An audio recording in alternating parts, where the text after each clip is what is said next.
الرحیم. شکریہ جناب اسپیکر.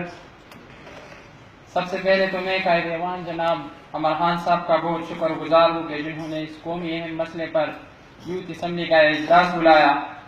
جناب اسپیکر، وفاقی بجٹ 2016-17 وہی اعداد و شمار، وہی گلے شکوے، وہی مایوس کن بجٹ کہ جس پر ہر شہری، ہر لیڈر مایوسی کا اظہار کر رہا ہے.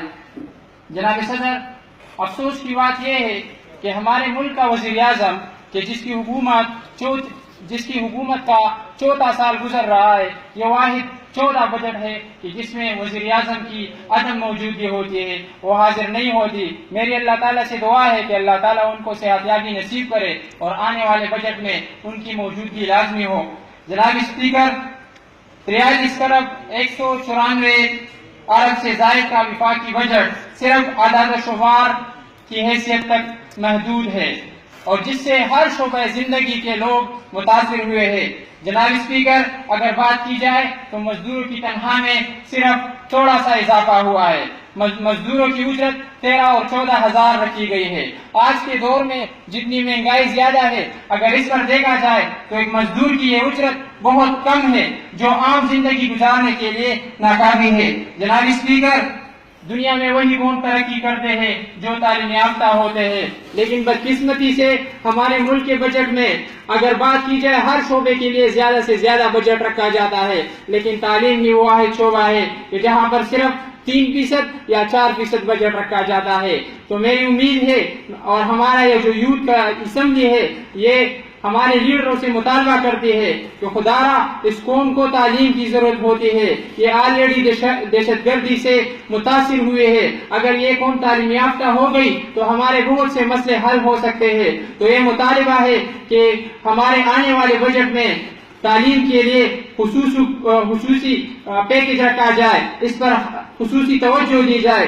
جناب اسپیکر، پچھلے دور کی بات کی جائے تو پچھلے حکومت بھی قرضوں کا بہت زیادہ شکار تھی، لیکن اس حکومت نے قرضے اور بھی اتنے زیادہ لیے.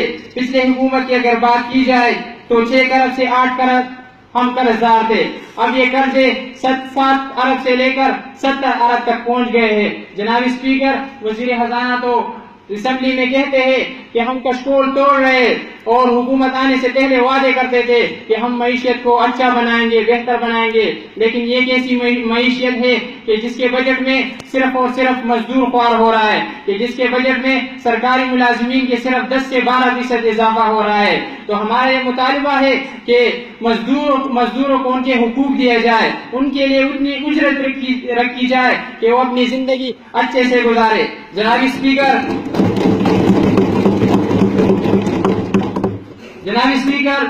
ہمارے ملک کی سب سے بڑی بدقسمتی یہ ہے کہ ٹیکس کی وصولی کا نظام نہیں ہے. ٹیکس صرف ان لوگوں سے وصول کیا جاتا ہے جو کمزور لوگ ہیں. ٹیکس اگر لاگو ہوتا ہے تو سب پر لاگو ہوتا ہے، کوئی امیر ہے یا غریب ہے، کوئی بیوروکریٹ ہے، کوئی عام آدمی ہے، ہم سب اس ملک کے شہری ہیں. ٹیکس دینا ہم پر فرض ہے. تو حکومت کو چاہیے کہ ٹیکس کی وصولی کے لیے شفاف نظام بنائے اور ٹیکس اس طرح سے وصول کیا جائے کہ اس سے ملک کی معیشت بہتر ہو سکے. جناب اسپیکر، اگر بات کی جائے تو رمضان کا مقدس مہینہ آ رہا ہے. اشیاء خوردنوش پر کوئی سبسڈی نہیں لگائی گئی. اگر ہم بات کریں تو رمضان کے مہینے میں ایک چھوٹے دکان سے روح افزا کی شربت کی بوتل مہنگی ملتی ہے، کبھی شارٹ ہوتی ہے. تو جناب اسپیکر، میں یہ مطالبہ کرتا ہوں کہ اشیاء خوردنوش پر سبسڈی دی جائے اور اس کے علاوہ غریب کے جو گھر کے چولہا جلتا ہے اس کے بارے میں سوچا جائے.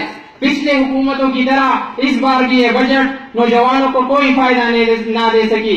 کہتے ہیں کہ کسی ملک کے نوجوان اس کے مستقبل کے معمار ہوتے ہیں. اگر ہم نوجوانوں کی تربیت کے لیے بجٹ میں کوئی خصوصی پیکج رکھا جائے گا تو یہی نوجوان ملک کے مستقبل میں اہم کردار ادا کریں گے.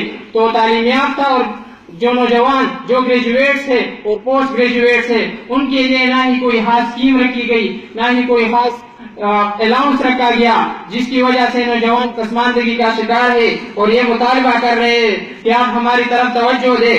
جناب اسپیکر، باتیں تو بہت ہے لیکن اور بھی ممبر آئے ہیں، وہ بھی اس موضوع پر بات کریں گے، اور میں آخر میں اسپیکر صاحب سے یہ مطالبہ کرتا ہوں کہ ہمارا یہ نوجوانوں کا یہ ٹولہ یہی مطالبہ کرتا ہے کہ وفاقی حکومت ہماری سفارشات پر غور کرے، اور آخر میں یہی کہوں گا کہ اگر ہم نوجوان اس ملک کی تقدیر بدلنے میں اہم کردار نہیں ادا کریں گے تو کوئی بھی نہیں کرے گا۔ اور اس شعر سے اپنی تقریر کا اختتام کروں گا کہ جبر کا موسم کب بدلے گا، ہم بدلیں گے تب بدلے گا۔ شکریہ جناب۔